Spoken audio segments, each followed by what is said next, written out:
Hi, my name is Dave.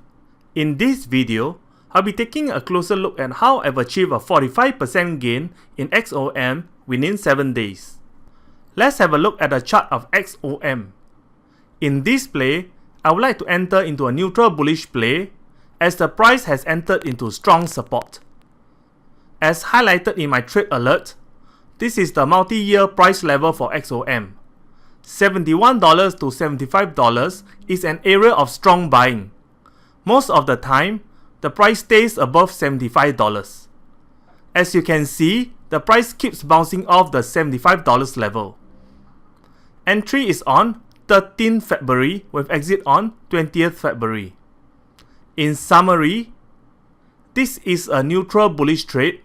There's entry price of 72 cents credit and exit price of 40 cents. Understanding the price levels of a stock and utilizing the suitable strategy creates the success in this trade. A nice 45% gain for this trade in 7 days. Let's take a quick look at the live statement of this trade. Entry date is 13th February with exit on 20th February.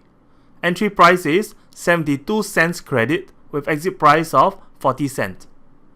This trade has achieved a 45% gain in 7 days. Thanks for watching this video. You can watch more free videos at WhaleTrades.com.